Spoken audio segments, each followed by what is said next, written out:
Hello बच्चों, let's read this question. The area in square units of the region a is equal to x y such that mod x plus mod y is less than और equal to 1, 2y square is greater than और equal to mod x is. तो यहाँ पे देखो हमें इस reason का area बताना है। स्टार्ट कर लेते हैं हम की कॉन्सेप्ट से। तो देखो की कॉन्सेप्ट क्या हो जाएगा। हम जानते हैं कि x raise to power n, इसका जो इंटीग्रेशन है x के रिस्पेक्ट में क्या होता है, x raise to power n plus 1 upon n plus 1 plus में कांस्टेंट c, जहां पे n कोई भी वैल्यू हो सकती है कांस्टेंट -1 के अलावा। ठीक है, तो अब देखो यहाँ पे हम क्या करने वाले हैं, क्या क्या कर्व दिए हुए हैं हमें। a दिया हुआ है किस तरीके से कि x y mod x plus mod y is less than और इक्वल टू 1 और 2y स्क्वायर का वैल्यू दिया हुआ है ग्रेटर देन और equal to mod of x।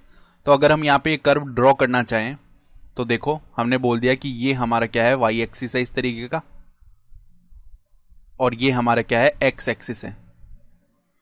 तो जो mod x plus mod y is less than और इक्वल टू 1 है, वो हम कैसे ड्रॉ करेंगे। देखो पहले इज इक्वल टू के लिए ड्रॉ कर लेते हैं, यानी हम बात करें mod x plus mod y is equal to 1, तो वो किस तरीके से ड्रॉ होता है।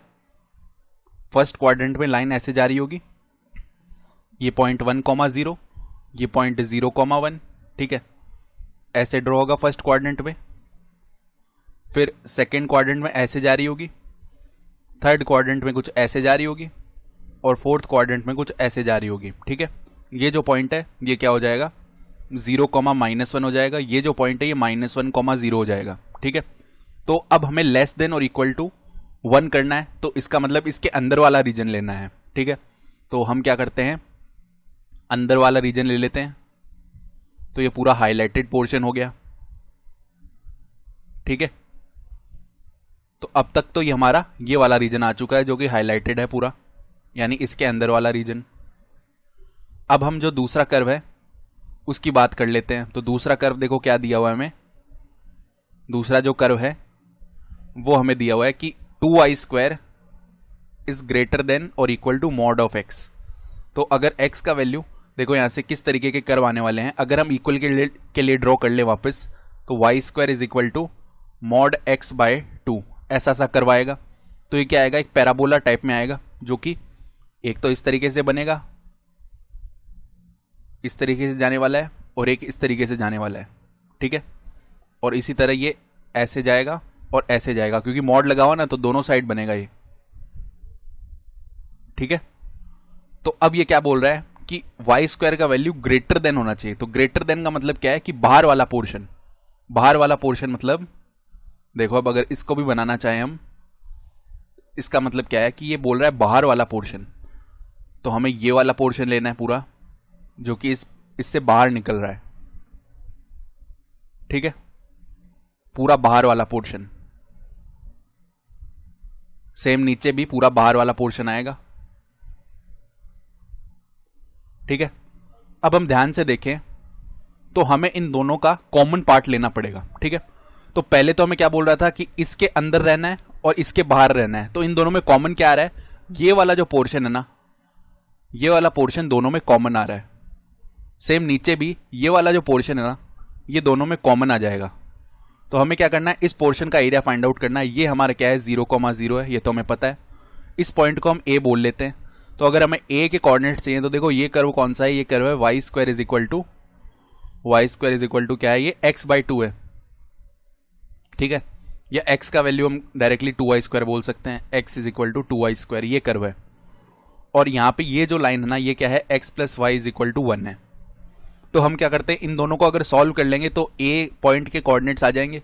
तो यहाँ पे x का वैल्यू उठा के 2y स्क्वायर रख दो, तो 2y square plus Y is equal to 1। ये हम a के लिए कर रहे हैं, तो फॉर a। ठीक है, तो यहाँ से क्या मिलेगा हमें, 2y स्क्वायर, y को कैसे लिख सकते हैं, 2y minus Y minus 1 is equal to 0। अगर हमने 2y को कॉमन कर लिया तो y प्लस 1 मिलेगा। अगर हमने -1 को कॉमन कर लिया, y प्लस 1 मिलेगा, ये 0 के इक्वल है। अगर हमने y प्लस 1 ले लिया तो यहाँ से 2y माइनस 1 बनेगा, ये 0 के इक्वल है। तो y का एक वैल्यू तो आ गया -1 और y का एक वैल्यू आ गया 1/2। क्योंकि हम फर्स्ट क्वाड्रेंट में हैं तो y का वैल्यू पॉजिटिव होगा। तो अगर y 1/2 है फर्स्ट क्वाड्रेंट में, इसका y कोऑर्डिनेट अगर 1/2 है, तो x क्या आ जाएगा, 2y स्क्वायर, यानी 2 मल्टीप्लाई में 1/4, तो ये भी 1/2 ही आ गया, तो 1/2। तो अब देखो हम कैसे करेंगे एरिया फाइंड आउट। हम क्या करेंगे, अगर इस पॉइंट को हम O बोल लेते हैं, इस पॉइंट को हम क्या बोल लेते हैं, यहाँ पे B बोल लेते हैं, हम क्या करेंगे, क्योंकि ये ऊपर और नीचे दोनों सिमेट्रिक है, ठीक है, तो हमने इस ऊपर वाले का भी आधा कर लिया, ठीक है। हम क्या बोल सकते हैं, जो कंप्लीट एरिया, अगर मैं इस कंप्लीट एरिया को बोल दूं A डैश, नीचे वाले कंप्लीट एरिया को बोल दूं A डैश, तो हमारा रिक्वायर्ड एरिया 2A डैश आने वाला है, ये तो सही बात है, ठीक है। अब A डैश को भी मैंने क्या कर दिया, डिवाइड कर दिया दो पार्ट्स में, एरिया ऑफ OABO, OABO का एरिया निकाल के अगर मैं डबल कर दूं तो वो A डैश आ जाएगा। तो देखो A डैश को फर्दर कैसे लिख सकते हैं, 2 मल्टीप्लाई में एरिया ऑफ OABO, इसका मतलब क्या है, 4 टाइम्स ऑफ एरिया OABO हमारा रिक्वायर्ड एरिया हो गया। तो देखो अब रिक्वायर्ड एरिया निकाल लेते हैं, required area equal to 4 times of integration. अब देखो कहां से कहां तक जाएंगे हम, ये पॉइंट हम जानते हैं 0,1 है ना, यहां पे देखो ये हाईलाइटेड पोर्शन था पूरा, ये पूरा हाईलाइटेड पोर्शन था, ठीक है। तो ये B के कोऑर्डिनेट्स क्या हैं, 0,1, तो हम क्या करते हैं, X कोऑर्डिनेट में 0 से 1/2 तक चले जाते हैं, 0 से 1/2 जा रहे हैं, और upper curve minus lower curve, तो अपर कर्व यहां पे कौन सा है, अपर हमारी लाइन है, लाइन का इक्वेशन, लाइन की इक्वेशन से अगर हम y का वैल्यू निकालें तो 1 - x आएगा, तो 1 - x माइनस लोअर कर्व क्या है, पैराबोला है, उसकी इक्वेशन से अगर हमने y का वैल्यू निकाल लिया तो वो क्या आएगा, रूट ऑफ x/2, यानी रूट ऑफ x/2 ये आ गया, और यहां पे इसका इंटीग्रेशन कर दिया। तो अब देखो यहां से 4 तो बाहर है, इंटीग्रेशन ऑफ 1 क्या होता है, x minus integration of x क्या होता है, x² माइनस 1/√2 तो कांस्टेंट है, इंटीग्रेशन ऑफ रूट x हो जाएगा x⁻³ अब 2/3 आएगा, सॉरी 2/3 मल्टीप्लीकेशन में आ जाएगा, ठीक है। तो 2 यहां पे लिख दिया और अपॉन में 3 लिख दिया। अब ये जो √2 है ये 2 को डिवाइड कर देगा √2 टाइम्स, तो यहाँ पे √2 आ गया और यहाँ पे 3 आ गया, और इस कंप्लीट पे लिमिट लगेगी 0 से 1/2। तो इसको सॉल्व कर लेते हैं, 4 मल्टीप्लाई में देखो 1/2 minus upper limit minus lower limit कर रहे हैं, तो 1/8 आ जाएगा, माइनस √2/3, 1/2⁻³ ठीक है। तो इसको कैसे लिख सकते हैं, रूट ऑफ 1/2 मल्टीप्लाई में 1/2 ऐसे लिख सकते हैं, और माइनस में 0 रखने पर सारे टर्म्स ही 0 बनने वाले हैं, ठीक है। तो अब ध्यान से देखो यहाँ पे क्या क्या हो जाएगा हमारे पास, ये जो हम बोल सकते हैं रूट ऑफ 1/2 को ऐसे लिख सकते हैं, रूट ऑफ 1 अपॉन में √2, तो √2 से √2 डिवाइड हो गया, रूट ऑफ 1 1 ही होता है, तो ये इवेंचुअली क्या बन गया, 4 मल्टीप्लाई में 1/2 माइनस 1/8 माइनस में इधर क्या होगा 1/6 बन जाएगा।